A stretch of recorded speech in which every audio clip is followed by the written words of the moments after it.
And welcome back. It is the WXCO Morning Report, 98.9 WXCO, online at WXCO.FM, mobile devices and Alexa by searching WXCO, and on the Civic Media app.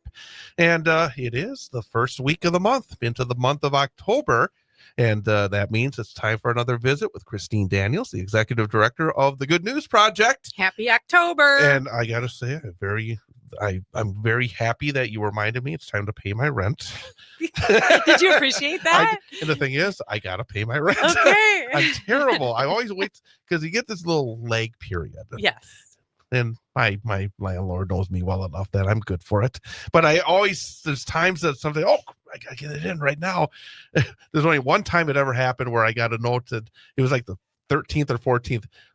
You haven't paid your rent yet. I forgot. You got this today or tomorrow, Chad. I know. You got this. Exactly. But always good to see you. You too. Thank you. And actually, this is really an interesting topic today.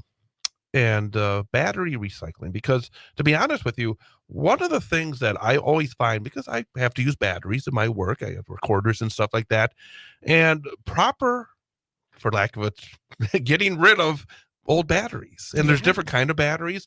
And it's really one of the questions, like, what is the best way to doing about it? Because everybody, I think, kind of knows when you look at a battery, this is something that's probably not very good for the environment. Right. It's one of the most obvious things out there. And it's some exciting news with the Good News Project, because you're expanding again into another area, and it involves battery recycling. Yeah, we are. So we definitely saw a need excuse me, in our community to provide battery recycling. And one of the reasons is the Marathon County Solid Waste Facility. We started, having conversations with them, and they were telling us that on average, there's one landfill battery fire per week. Which is, when you sent me that information, it's like, holy cow. And the expense associated with putting out a fire. Yes. I mean, I was like, wow, once a week. And something else you added there.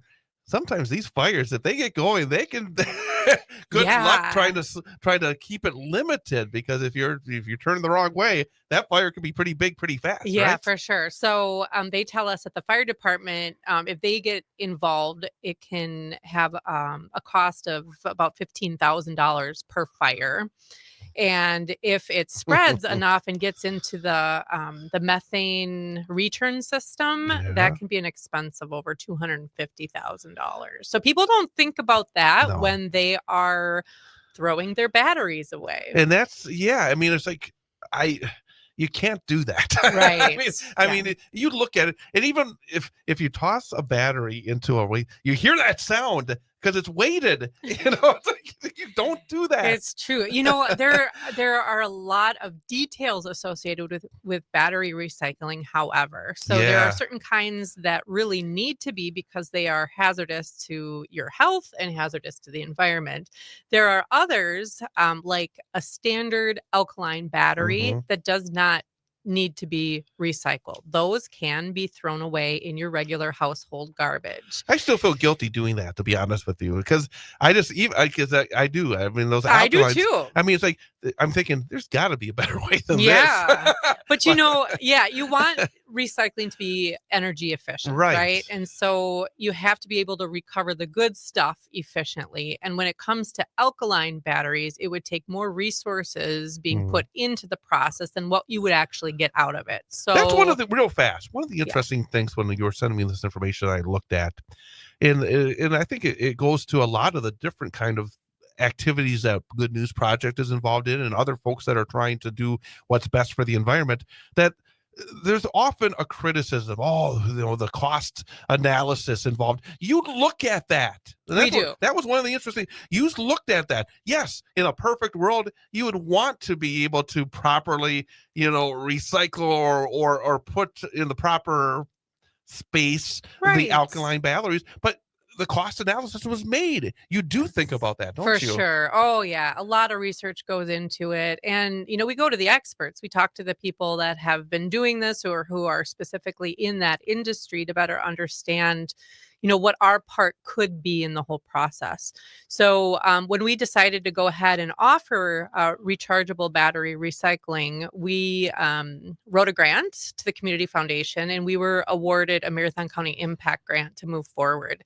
And that allowed us to get the proper scales and supplies and a shipping container that's on the exterior of the building and has a fence around it, because you don't want something that is so potentially flammable inside of your building.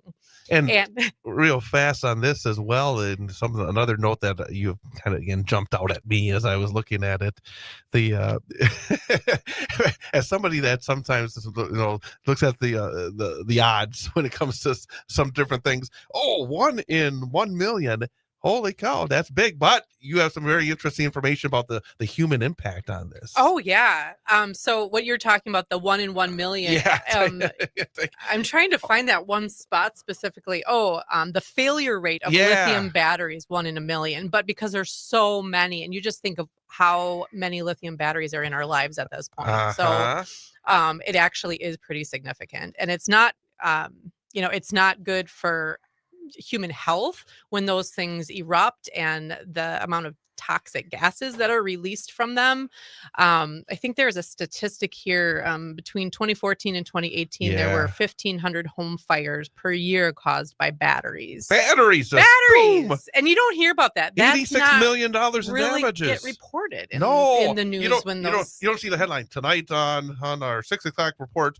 Battery leads to major fire. Yeah, no. But recently, I think I've heard maybe twice in the news in the last 3 months locally of where that was named as the source. Yes. Jeez. And I thought, oh, interesting. Now, it's your timing is good. It's very good. Yeah. So we do charge to take in batteries. And last Friday was our very first rollout of the program. And for the first day, we thought it was decent that we received 38 pounds of batteries that needed to be recycled. And we do charge $2.29 a pound because there's this whole process that we have to go through once we take it into our warehouse. They have to be sorted by type. The terminals must be taped so that they're not touching one another. They have to be moved out into, a different area.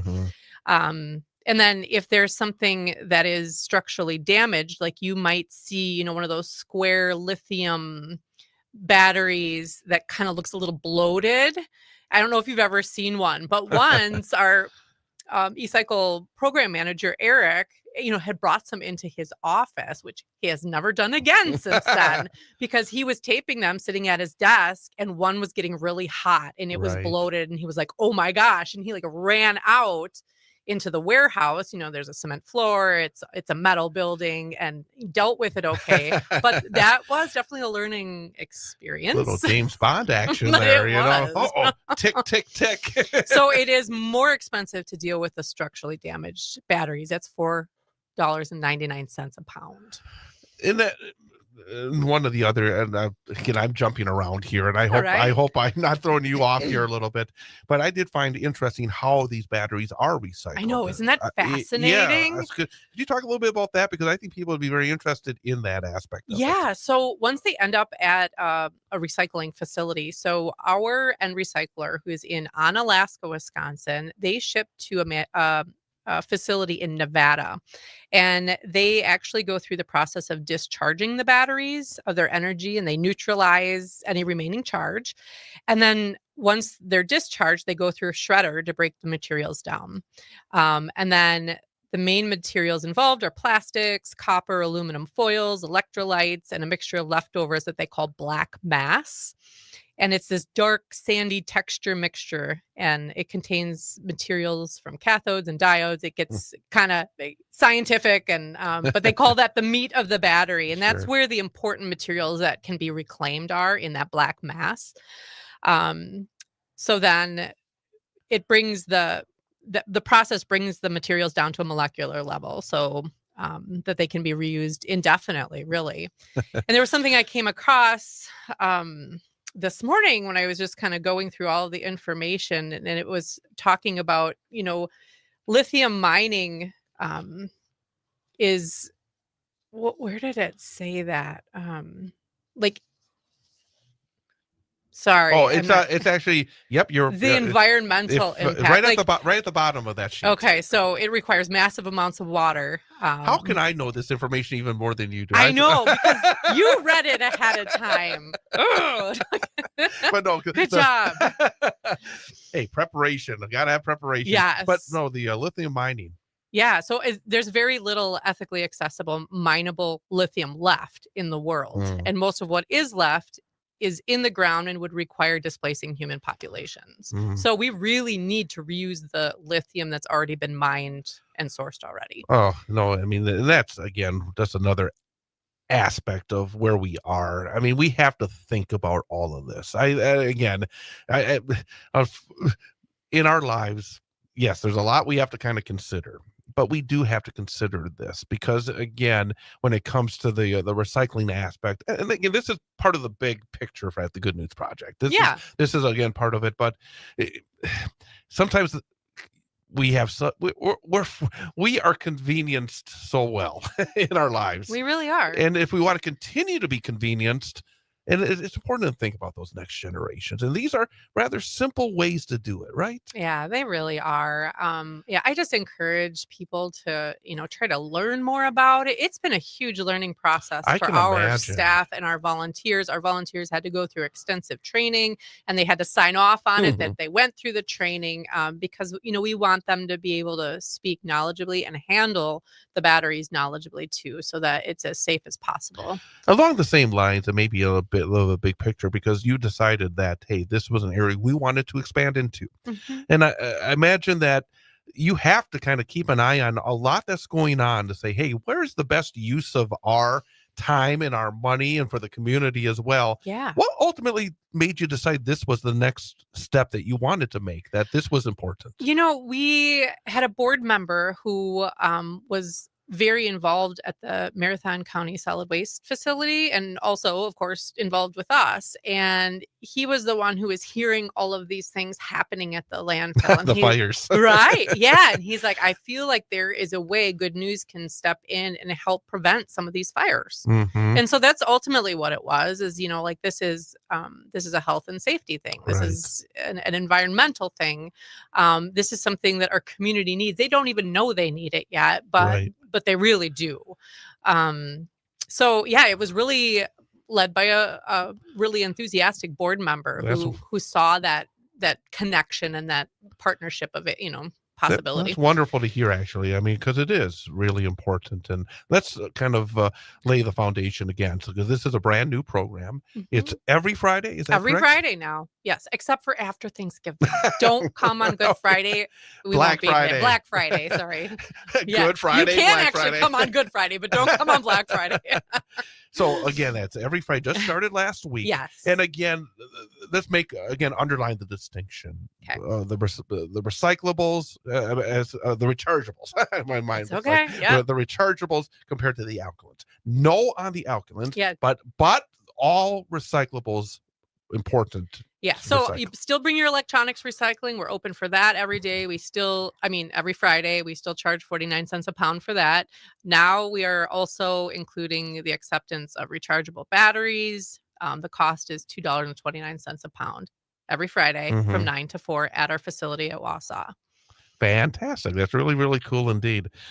Maybe less fires at the landfill. Yeah, I hope so.